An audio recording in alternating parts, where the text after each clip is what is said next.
Thinking, 1, 2, 3. Well, come back to we missed the point where we discuss all the time. So you guessed it, we missed the point. Yeah, we missed the point. I do not know how to write an intro. Welcome to We Missed the Point, the podcast where we navigate important topics like a lost tourist in a foreign city. Sometimes we stumble upon hidden gems. Sometimes we get lost in translation, but we always discover something new.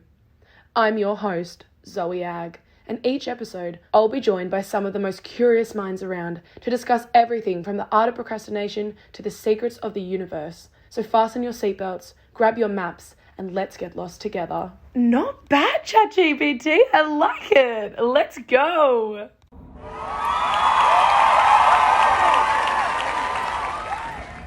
Alrighty, let's go. So, just got back, went to the gym. I actually recorded this a little bit this morning, and then I kind of just didn't like it. I kind of was on a bit of a roll, and then I was all over the place, but I've walked and talked to myself, so now I kind of know what I'm talking about. Now I kind of know. So, to start off, it's been probably 2 weeks since I actually since I did the first couple of podcasts, and I've kind of worked out how I want to structure them. Okay?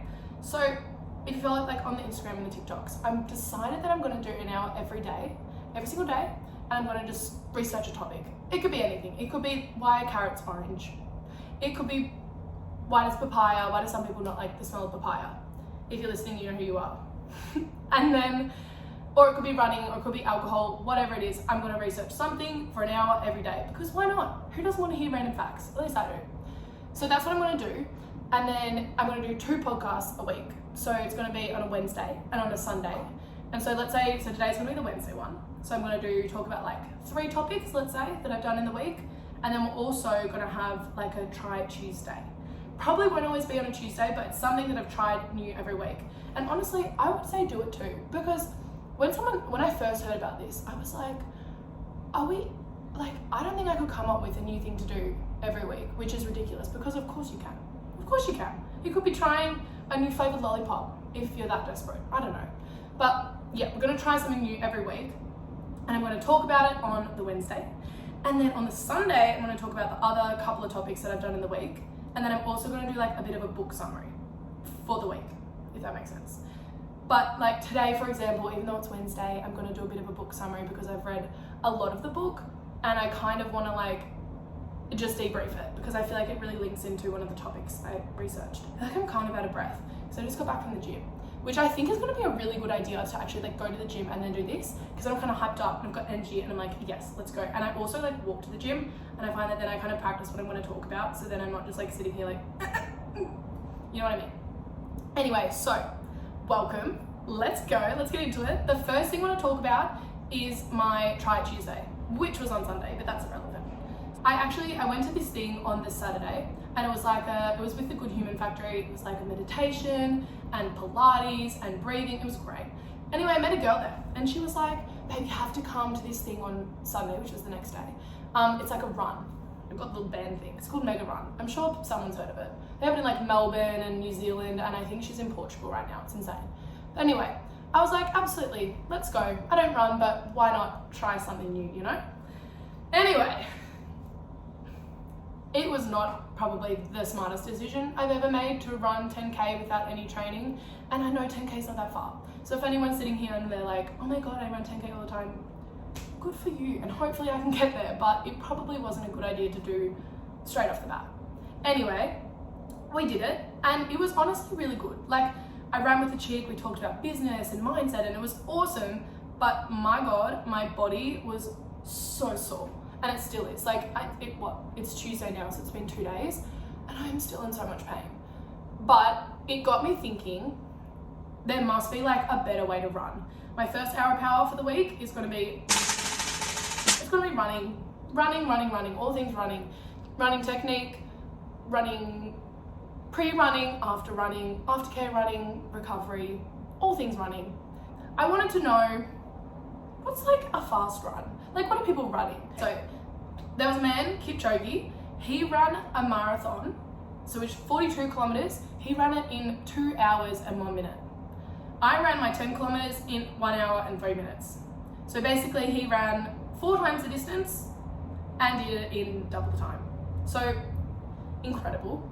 I also found that he weighed 52 kilograms and he runs 220 kilometers a week. I don't really know why that's relevant, but I found that really interesting. Like, that's insane, 220 kilometers a week. Imagine running that much, like your joints, it would just be insane, like the amount of impact and like, oh. But that's what got me thinking. I'm gonna get sidetracked because it's only me, but that's the point, it's gonna be funny.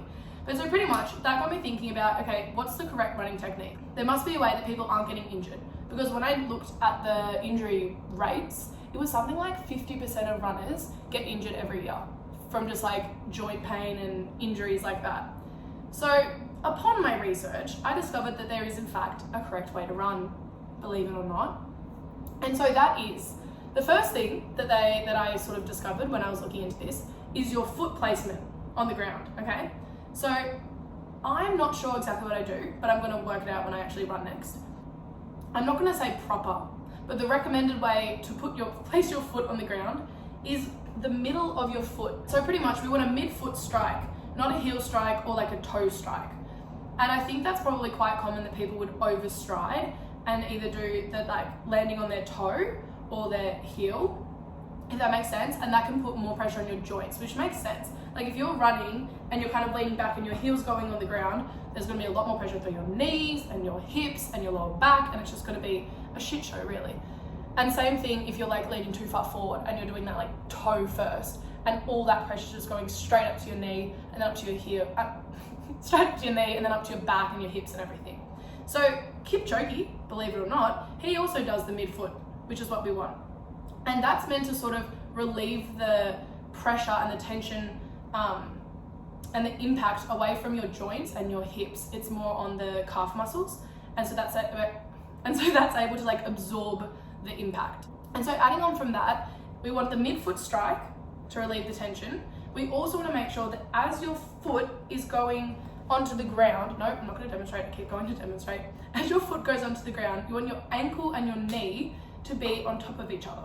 And same with your like you want your whole body to be reasonably straight on impact, so that you're not once again putting extra tension on your knees or your hips. Because when you think about it, if you're leaning like far back and your ankle's in front of your knee, there's going to be so much extra pressure through your hips and your knees. And I reckon that's why I'm so sore, because I probably was doing the completely wrong running technique and now my joints are fucked.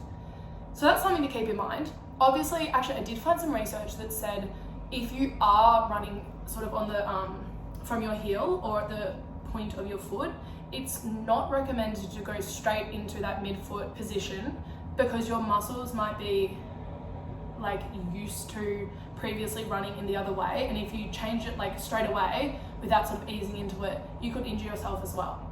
So that's probably something to keep in mind. As much as they do recommend go the midfoot strike, you don't want to shift too quickly, because you could injure yourself as well, because your body's not used to that sort of like foot positioning. So I guess maybe ease into it. I'm not sure, I'm not the running coach, do your own research. But yeah, so that was quite interesting. The other things that they kind of just talked about was posture, which I guess is pretty straightforward. It's like same with standing and walking. You don't want to be like hunched over and leaning forward, because once again, tension on your back and just not ideal. Another thing that they talked about was running shoes. And this is something, I'm gonna like put some links actually, maybe like below or on Instagram or something, of some shoes that people recommended, because I was not sure what shoes to run in. I was literally in my New Balance runners, which is probably why I was in so much pain. But that's something to keep in mind as well, is the quality of the shoe that you're wearing. Another thing is the surface, and this is something that I guess can be difficult to kind of like navigate, because if everyone's running on the footpath, you know, like most parts are kind of that like concrete, which is where the good shoes probably comes into it. Running on a concrete footpath with shit shoes like I was is probably going to lead to more pain. So don't be me, be smart. Otherwise, yeah, maybe try run on grass. That was something that came up a little bit. The next thing that I want to touch on before I go into like nutrition and hydration is stretching and strength, because this one's going to be interesting, and it fascinated me. When I was looking into running and pre-running stretching, there was actually a couple of studies, and these were peer-reviewed. So that means that like multiple people have agreed that the experiment or whatever it is is valid, okay? And these studies showed that there was actually no difference in whether people stretched before running or whether they didn't. So one group stretched, one group didn't, and they would actually show the results that the people that stretched got more injured. And now when I read this, I was like, surely not. Like, I feel like my whole life you're taught stretch before you do any sort of sport. And it makes sense, you know, like warm up. But interestingly, these studies actually showed that it didn't help. And I'm not saying don't stretch, because there was a lot of research as well that says stretch. I'm just chucking it out there because it was kind of interesting to read something that kind of went against that and said, well, actually people were getting more injured when they were stretching.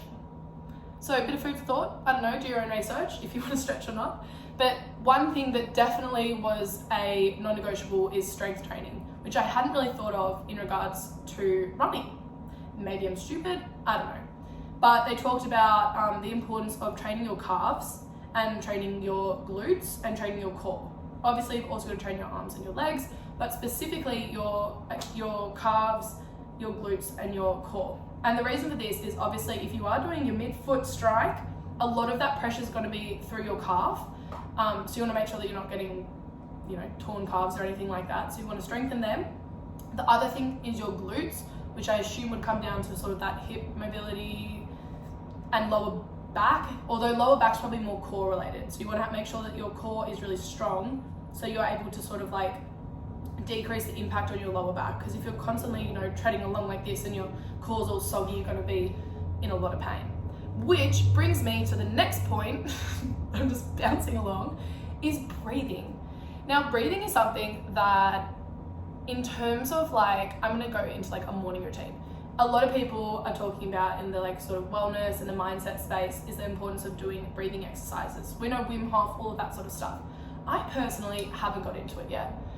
And I don't know why. It's not that I don't want to do it and I don't see the benefits. Like I can imagine it would have so many benefits. And I meditate, I journal, I do all those things, but for some reason, the breathing part of it, it just, honestly, I just don't have the discipline to do it, if I'm completely honest. But I wanted to look into it breathing because I do want to start doing my own breathing in my everyday life. So I was wondering whether, you know, breathing's important in running because it would make sense. And what I found was confusing. So a lot of the articles that were just by people sort of talking about how they run and in terms of breathing was that they do belly breathing and rhythmic breathing. So belly breathing is essentially when you breathe in, you put your stomach out, and then when you breathe out, you suck your tummy back in. Now this felt so weird when I was trying to do it, and I was watching all these videos on like how to properly belly breathe, and apparently it's how we breathe when we're born. It's also called like diaphragm breathing in a way.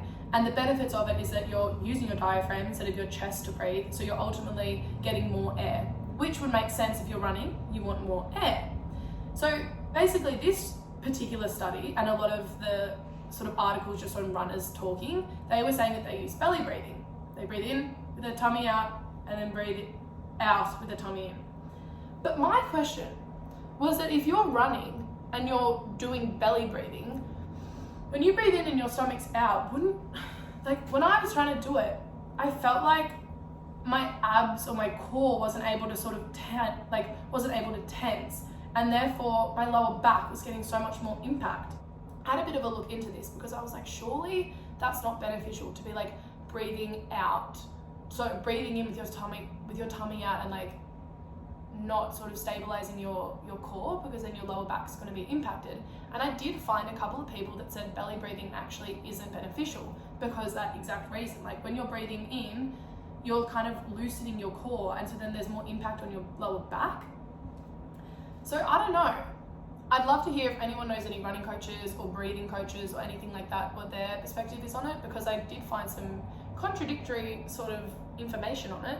But moving on to hydration and nutrition really quickly, obviously be hydrated. Don't be me, I wasn't hydrated. Drink lots before, not too much to get a stitch obviously, and then make sure you're hydrating after. Magnesium, honestly, I would probably recommend that because the cramps that I was getting after, like the next day, insane. And then nutrition, pretty basic. Have some carbs before, especially the night before if it's in the morning. Wake up, maybe have a piece of toast. Don't eat the second before you're about to run, you probably might feel a bit sick. And then after, I don't know, have some carbs and some protein. I would say common sense. We'll do a nutrition one podcast maybe another time, or we will probably. But yeah, so pretty much that sums up running. A brief overview, we've got foot placement. We want mid-foot strike, ankle and knee in line, good posture, chest up, use your arms.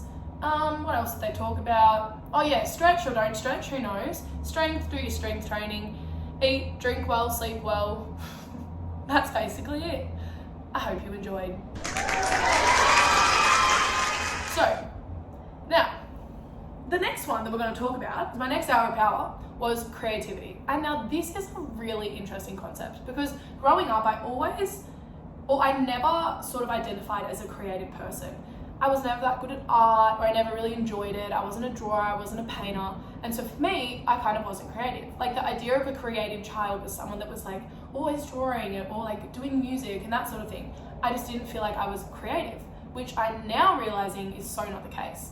So what I found was that creativity by definition is something, or like a creative idea by definition, is something that is novel, something that is useful, and something that is explained to us or shown to us in a way that we've never seen or heard of before. So let me go into that. Basically, creativity is just the generation of ideas. So me thinking that I'm not creative is completely false because the amount of ideas that I come up with is absolutely ridiculous. Whether they're useful or not, I'm not sure. Probably not a lot of the time. But then that's where there are the two types of creative thinking, which I'm going to go into now. So we've got divergent and we've got convergent thinking. So basically divergent thinking is when you're coming up with abstract concepts. So you've got a stimuli and you're just coming up with heaps of different ideas. It's idea generation, it doesn't have to be useful, you don't have to follow any principles or laws of the world, it's just exploring all the possibilities. So yeah, for example, divergent thinking would be, how many ways can you use a microphone? And I could be like, oh, you could use it as a blow dryer if it had air, you could use it as a toilet plunger, you could use it as a bath scrubber. You know, there's plenty of uses for a microphone, right? However, not all of them are useful. And that's where convergent thinking comes into it.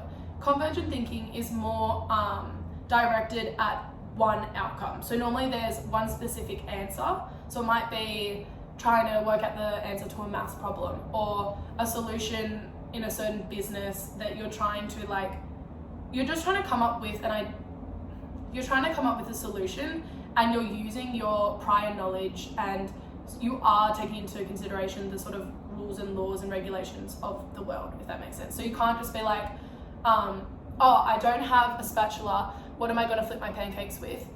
If I said laptop, yes, if we're divergent thinking and we're not applying any of the rules and laws of the world, you could use your laptop to flip pancakes, but realistically that's not going to work.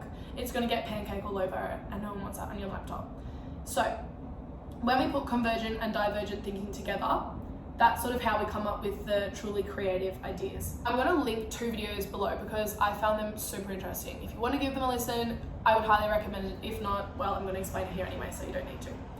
The first one was this really awesome video, and it was a guy and he basically was speaking over the top of him drawing this situation. Like he was like drawing a concept. It was really cool. But one of the key things that I took away from it was that they did a longitudinal study. And basically that means that they studied participants over various periods of their life, the same people. So in the first period, the kids were, I think, 3 to 4 years old. They were in kindergarten and they were given a test that measured their divergent thinking abilities. So once again, that's their ability to kind of just think outside the box and generate ideas. So 95% of the children in the kindergarten age group scored in the genius level of divergent thinking. Like that's insane, 95%. But by the time they were between the age of 12 to 15, so these are the same kids measured again, only 50% of them were scoring as a genius, which is insane. And the whole idea of the video was to say that like, as you get older, you're more inclined to you're more educated. You learn about the rules in society and what doesn't fit and what doesn't work and what isn't allowed. And it kind of like shuts off that part of your brain almost. And I really related to this because when I first came across divergent thinking, and I think I watched a video and it was like, how many uses are there for a pen? And I was like, maybe a hair clip, like I've seen people put it in their hair. But he was like, in the video they were like, no, like it could be a house, it could be a doorstop, it could be a toothpick, it could be a million different things. But I almost needed permission to sort of think outside of the box. And that kind of showed in this study, because as the children got older, they were less inclined to sort of use that part of their brain and think abstractly, because of the way that they kind of had been taught to just sort of like follow the rules almost. So I don't know, it's just like food for thought. And then the second video, which was also really interesting, it was a TED talk just on creativity. It was sort of talking about how like we tend to just think inside the box. And when someone says, oh, you've got to think outside the box, it's kind of like, what even is the box? And his way of explaining it was that like, when you're thinking outside of the box, it's uncovering things that you're yet to discover. And he talked about how when you're in school, you're basically just learning what other people have learned and have decided that is like the right way to think. And if you're not constantly sort of like putting yourself in situations where you're trying new things and stepping outside of that box, and you know, that kind of goes into like that fear of failure thing. And if you're not failing and trying new things, you're never going to actually discover new things. You're just going to stay in that little box. And he sort of like talks about the importance of stepping outside of the sort of normal way of thinking and using this common knowledge to sort of create new ideas in a sense. And I just thought it was really interesting, because it is so true. At the end of the day, if you don't kind of like try and think of new ways to do things, you're only ever going to do things the way that everyone else sort of has. So that was quite interesting. But going back to how to actually like improve our convergent and our divergent thinking, and that this is what Andrew Huberman suggested on his podcast, which I'll also probably link, and that was on creativity. And so he suggested that in order to improve your divergent thinking, the best way to do it is via an open monitoring meditation. So in an open monitoring meditation, pretty much what you're doing is you're allowing your brain to just fully like just go, like let your thoughts pass with no judgment. Kind of allows you to decrease the areas of your brain that are used for giving meaning, and you can kind of just start like allowing different thoughts and ideas to sort of come through your mind without being like, oh no, that actually doesn't work, you know, if that makes sense. So that's the first way to improve your divergent thinking. And then in order to improve your convergent thinking, he recommended that you actually do a meditation that's a focused attention meditation. So this is where you're focusing on one thing. So it might be your breathing, it might be on a sound or a mantra, whatever it is, you're focusing on one specific thing and you're sort of practicing that discipline to stay on that focus. Because I don't know if I mentioned it before, but convergent thinking requires a lot of focus and it can be very frustrating. Like I'm sure we've all experienced those times when you're trying to come up with an idea or a solution and it feels like it's right there, like you know the answer but you just can't quite get it. That's what this focus attention meditation sort of trains you to do, is just stay on one like specific point and not get distracted from it. And so he also suggested, being Andrew Huberman, suggested in his thing that you could do a mix of these meditations. So you could start with a focus attention meditation. Maybe that's 10 minutes of just pure focus on one point. And if you do get distracted, just bring yourself back to that point. And then after that, go into an open monitoring meditation. So then allow your thoughts to just go everywhere and not judge any of them, as I sort of explained before. And that sort of linked into the running stuff, because I feel like if you got to a point, not when I'm running, because right now it's just hard and stressful, but if you get to a point where you really can run, I think it would be really beneficial to be able to like practice either of those meditations. Like I reckon you could 100% do a bit of an open monitoring meditation while you're running. Like once you're in that like clear mind, you really could just allow your thoughts to just sort of go and almost practice that divergent thinking.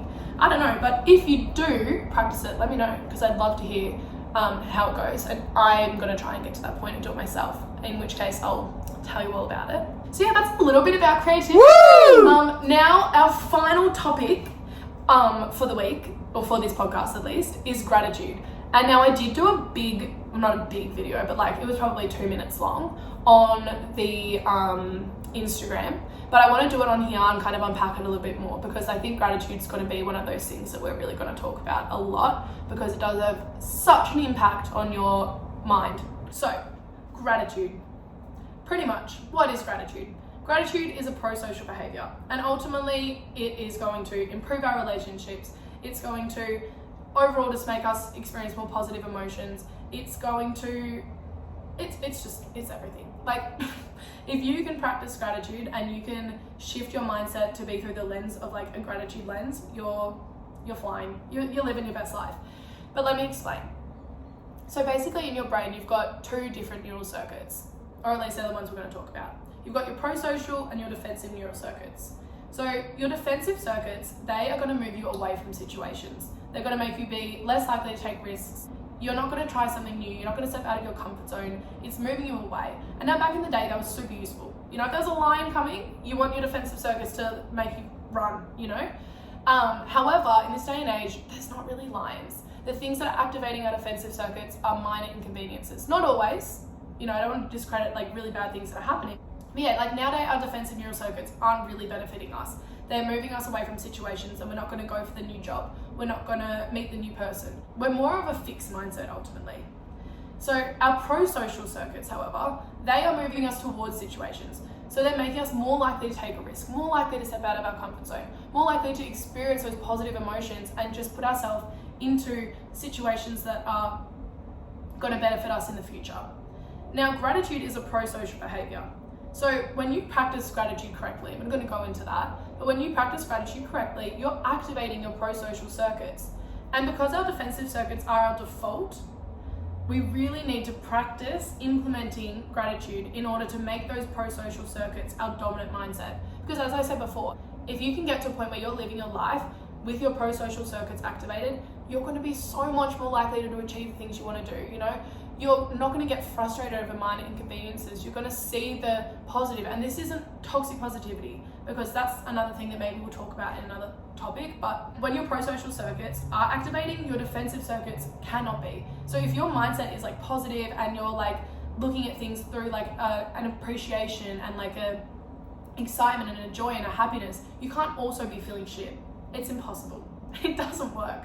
So another really important point that I came across was that your medial prefrontal cortex is a part of your brain that's responsible for higher order cognitive abilities. So that could be deep thinking, planning, and ultimately just setting context and giving meaning to various experiences.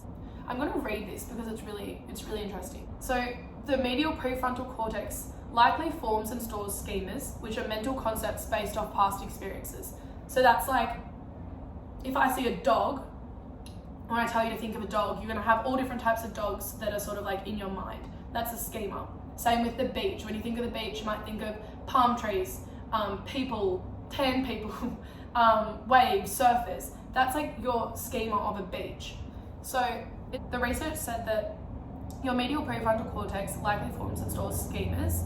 The purpose of these schema is to direct the correct emotional or motoric response to a given set of events in light of past experiences. Therefore, this area of the brain is responsible for setting context and giving meaning to things. So what that sort of means is that the medial prefrontal cortex is responsible for giving meaning to an event.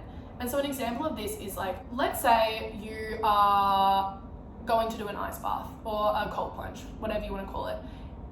If you are pushed into the ice bath, I can tell you right now, you're not going to get any of the benefits. If you're just pushed into freezing cold water and you're not expecting it, you're going to go into shock, it's going to go into distress, it's going to go into fear, and it's going to tense up, it's going to not get any of the like good benefits of a cold plunge.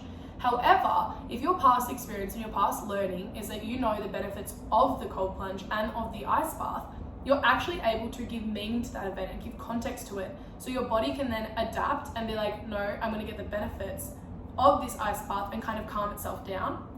I hope that kind of made sense. But basically, this is why gratitude is so important. Sort of wrapping that all up together is because gratitude actually activates that prefrontal cortex. So because that area of your brain gives meaning to your life experiences, if you're implementing gratitude into your life and you're activating those pro-social circuits, it's actually going to allow you to give meaning to experiences in your life through that gratitude lens, if that makes sense. And this is why gratitude is so powerful, because if you're living your life through that gratitude lens, you're going to be more open, you're going to be more loving, you're going to appreciate the things in your life. That is why there are so many health benefits associated with gratitude, because it's activating those pro-social circuits. It's activating that medial prefrontal cortex. It's giving positive meaning to your like life experiences, and therefore it's decreasing your stress. So I hope that all sort of made sense. Obviously the science side of it, I know, can be a bit complicated. I'm probably not the best at explaining it. However, let's go into how to actually implement a gratitude practice, because this is actually quite controversial, and I'm going to be interested to see if anyone sort of like disagrees or whatever. So through the research, and this was on Andrew Huberman's podcast of like the science of gratitude, he talked about how writing the 3 things down that you're grateful for doesn't actually activate your pro-social circuits. And what I mean by this is that in order to activate those circuits in your brain, you've got to truly embody that feeling of gratefulness.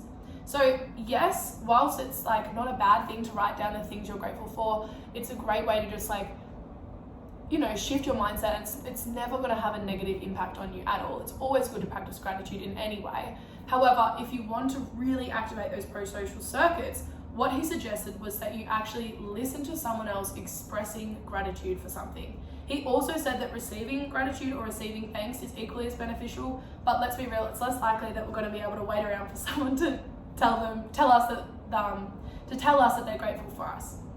So the correct way to practice gratitude, or the way he recommended, was to listen to someone expressing gratitude. Now, the reason why this is so important kind of goes back to theory of mind, which is basically being able to understand the thought process that someone else is having and sort of experience it with them. And it kind of ties in with empathy, but ultimately it's being able to put yourself in, listen to someone else expressing gratitude and feeling that feeling. And this actually ties perfectly, I can't believe it, into our book summaries, which I'll let me just wrap up gratitude, but it ties in really well because it just shows that your thoughts and your body and like your thoughts and your feelings are so interconnected. And like the study showed that he talked about in the podcast, and I'll link it so you guys can like listen to it, but it demonstrated that to really activate those pro-social circuits in your brain, you have to really feel the gratitude. Like you've got to allow your body to sort of send that signal of like appreciation. And it's like, it's a bit complicated, and I know it's probably confusing, but the bottom line is that if you want to properly practice gratitude, try and ask someone what they're grateful for, or think of a time that someone showed appreciation for something you did, or literally like he even suggested to Google people expressing gratitude and like listen to it, something that you can connect to, whether that's, you know, maybe someone expressing gratitude to a family member. Maybe that will really, you'll be able to connect with that, and then that will activate those circuits, and over time that's going to allow you to sort of start looking at life through your pro-social circuits. I hope it all makes sense. I really do. If not, go onto the Instagram. I feel like I also explained it a little bit more succinctly on there, but that's okay. This is what it's all about. We're just talking, we're having conversation, we're opening the conversation up to anything really. So the next thing that we're going to go into, I was just checking that I've talked about everything, and I think I have. So there's the 3. We did running, creativity, and gratitude. So exciting. Now the final part of the podcast is going to be our book summary. So I'm not going to do too much of a summary in this one because there is so much to this book. Like, it's incredible. Oh, I probably should tell you what book. It's called, it is called Breaking the Habit of Being Yourself by Joe Dispenza. If any of you have heard of it, you'll know what I'm talking about. If I read this 6 months ago, I probably would have thought it was a load of bullshit. But I promise you, if you're open to it, it literally is like life-changing. I was recommended to read it by someone I met, and then weirdly enough, the next day I met a chick and she was so awesome, and she was reading the same book, so we're reading it together, and I would just, you guys have to read it. But if you don't want to read it, I'm going to talk about it anyway, so you'll know all the best bits. So I've got some notes here because there's just so much to it. But the whole idea of it is pretty much that your thoughts control your reality. Ultimately, that's it. And I know that concept can like scare a lot of people, or kind of like, when I first heard it, I was like, yeah, okay, like bullshit. But it is so fascinating, this read. So I'm just going to read like various little bits from it. So he starts off talking about how we're all energy. So like when we're in school, we were taught about like Newton's laws, right? At least that's what I was taught. And it was kind of that classic atom structure. There was like a nucleus and there was all the electrons around it, and they just kind of like rotated around it like the planets rotate around the sun sort of vibe. I don't know if that's correct. I hope it is. Or the sun rotated. I don't know that shit. But like the point is that was sort of the model. And it was sort of like cause and effect. You know, like if this happens, then this happens. I don't remember Newton's laws, but you know what I'm talking about. It was very much cause and effect. Energy was sort of like a constant external force, which kind of insinuates that ultimately like reality would then be predetermined, because if we're all energy and it's cause and effect, then it's kind of predetermined in a sense. Okay, good morning. I'm actually like currently editing it. I promise I do get to a point. Now remember, the podcast is called We Miss the Point. So I have every right to miss the point of what I'm saying, but I was just listening to it and I was kind of like, what the fuck are you saying, Zoe? So yeah, just bear with me. We get to a point eventually. Even if we missed it, we get to a point. So have a lovely day. Okay, so this is what he said when he has conversations with people that don't really believe that we're all energy, right? This is how it goes. So someone says, where does the intelligence that keeps our heart beating come from? And then he says, that's a part of the autonomic nervous system. Where is the system located? The brain. The brain's limbic system is part of the autonomic nervous system. And within the brain, are there specific tissues that are responsible for keeping the heart beating? Yes. And what are those tissues made up of? Cells. And what are those cells made up of? Molecules. And what are those molecules made up of? Atoms. And what are those atoms made up of? Subatomic particles. And what are those subatomic particles primarily composed of? Energy. So pretty much, if we're all energy, right, then we're all sort of connected, okay? So that's the basic. Now, this is where it gets like absolutely insane. So pretty much, I want to show you the diagram, but I'm not going to show you on this because I'm just going to put like photos of it on the Instagram and then you can go and find it. But we all know the like original Newtonian model of an atom. It was like nucleus and all the little electrons around it, right? However, how the book explains it is that that's actually not the case. Quantum physicists discovered that the person observing the tiny particles had an effect on the behavior of the energy or the matter. So only when the observer focused his attention on the location did the electron appear. So like pretty much, like this baffled me because it kind of just disrupts everything I've ever believed, is that when they looked at the subatomic particles, the only time that the electron would appear was when the observer paid attention to it. So the reason why he is talking about this, he being Joe Dispenza, is that ultimately that would mean that in the quantum field, which is, you know, all the like basically energy, in the field, anything you think of is a possibility waiting for you to pay attention to it. Like, that's fucked up. Like, that is actually insane. Like, only when the observer focuses his attention on the location does the electron appear.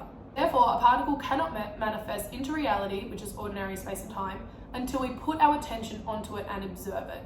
So the physicists called this, or the quantum physicists called this the collapse the wave function, or the observer effect. What they were sort of saying was that mind and matter can't be considered separate, as they are intrinsically related. Subjective mind produces a measurable effect on the objective physical world.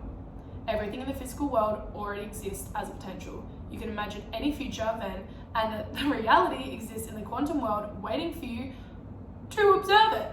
Like, what?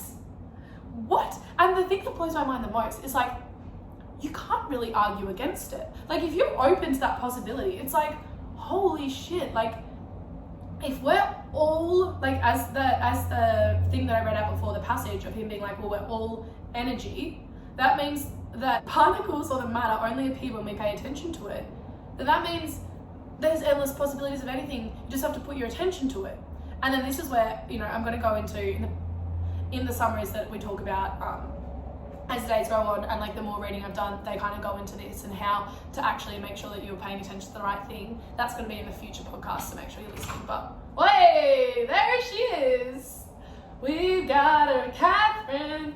But yeah, so pretty much what I was saying was that anything is a possibility. And as I go into like more of the summaries and go into like how to sort of do that, at least that's what I'm learning about now, and I'll go into it. But it pretty much said that like our physiological vessel, so our body, is made up of the same stuff as the universe, as that passage described, which is 99.99999% of nothing, right? Because there's nothing there. Like this is how they describe I'm gonna put a photo, but pretty much the way that they actually showed like an atom is just a nucleus, and like the electrons are just possibilities. Like they're not actually there. So if we're made up of 99.999% of nothing, why do we focus on the 0.00001% of what's like in our reality? I probably just blown your mind and you probably think I'm loopy, but like this is what the book says. Like if your mind can influence the appearance of an electron, theoretically it can influence anything, as we're all made up of electrons. Like what the fuck? What? Like we are basically just energy with a consciousness, is how he basically describes it. We're connected to the past, the present, and the future. They even did a study, and I can't quite wrap my head around it. It's actually bonkers. So in July 2000, Israeli doctor Leonid Libovici conducted a double-blind, randomized controlled trial. So pretty much he did a random trial that involved about 3,400 hospital patients. He selected patients who had suffered from sepsis while they were hospitalized, and he randomly designated half the patients to have prayers said for them, while the other half were not prayed for. He compared the results in 3 categories: how long the fever lasted, the length of the hospital stay, and how many died as a result of the infection. So the prayed for group benefited from an earlier decrease in fever and a shorter hospitalization time. The difference in the number of deaths among the prayed for and not prayed for groups was statistically not significant, so that's fine. Although it was better than the prayed for group. So this showed that there was a powerful benefit of praying for someone and how we can send an intention out into the quantum field through our thoughts and feelings. However, this is where it gets absolutely bonkers. It turned out, well, in the book it's quite funny, they say, did you consider why there was possibly 3,400 patients suffering from sepsis in the year of 2000? There wasn't. Turns out that the patients that they were praying for were between the years of 1990 to 1996, 4 to 10 years prior to the experiment. So they prayed for patients that actually got better during the 1990s from the experiment conducted years later. Let me let that sink in and explain it for you. So when I first read this, I couldn't wrap my head around it. I was like, so what do you mean? These people, there was an experiment done. One group of patients was prayed for and the other group of patients was not prayed for. The group that was prayed for got better, and the group that didn't get prayed for didn't get better, or didn't get better as fast. However, these patients had already existed and died and lived their lives. So what this means, and this is what today I actually got a little bit more of an understanding of, which still baffles me, is that means that the prayer that the people did in present day affected the patients 10 years ago, right? Which kind of means that anything we're doing now is a result, can impact the past and can impact the future. Now, I don't know if you're going to be able to understand this because I couldn't, but then I thought about it like this. I was like, various things in my life that I really struggled with. I now am so grateful that they happened because it's made me into the person I am today. And then I was thinking, did those things happen because my future self was grateful for that? And like gratitude is the most powerful thing, is the most powerful feeling to like make a situation happen. So if I'm grateful for the struggles that I had, did I sort of put them into my life on purpose? Do you know what I mean? Like, I know it's crazy, but like, it is just like the most insane sort of concept. And like, the more I read, the more I'm like, holy shit, like, it's not that your life is necessarily set out for you, but it's like, you can literally affect your future by the way you're thinking, and you can also not impact your past. Like, I can't right now be like, oh, I'm not gonna have gotten my license on whatever date I got my license. Like, I can't change the facts, but there's a possibility that my future self right now is actually impacting what's happening to me right now. I don't know if that makes sense, but that's sort of the book as a whole. I mean, at the start. So like, I'm not going to go into too much more of that. That's just the first book summary. So keep in mind, keep up to date for the rest of it. In the next book summary, I'm going to go more into like the thoughts and the feelings and the emotions and sort of how they interact. But that's just a little bit of a brief rundown of how we're all possibly just energy and that we're impacting our past and our present and our future self. Sit with that for a little bit. I hope you enjoyed. And yeah, that's kind of it for the podcast. I hope you enjoyed it. I'm excited for the next one. We're going to have some new research topics, which I'm actually really excited for. I've already sort of had a bit of a think of what they're going to be. And yeah, don't forget to 100% have a look at the Instagram, because I'm going to be uploading like photos and various things that like link to what I'm talking about, so you'll be able to understand it more. I also make some stupid videos as well. So yeah, get around that. But yeah, I hope you enjoyed. Hope you learned something. Honestly, maybe you should take notes of these, because there's a lot going on. Oh, and that's the last thing that I think I did talk about. Actually, no, I talked about it in the intro when I was going to film earlier, but then I never did. Is that I'm thinking of writing up, well, I've got my notes sort of written up, but maybe I put them into like, I don't know, a blog or like a newsletter or something, so that you guys have access to it, so that you can sort of like look over what I've sort of researched, and it's not just me talking, and you kind of like, honestly, I'd lose track if I was listening to me right now. So let me know if you'd be keen to like, I don't know, get sent them, or maybe I put them on like the website or something like that. I don't know. Let me know what you think. But yeah, I hope you enjoy. This was really fun. I'm really excited to see where it goes. Woo! Well, actually, I kind of know where it's going to go, and I'm probably going to have an intention, because it's going to be the best podcast in the world, guys. It's going to be the best. Like, realistically, who doesn't want to listen to multiple different new things? Me. Mindset, growth, we got this, guys. Yeah. Ciao.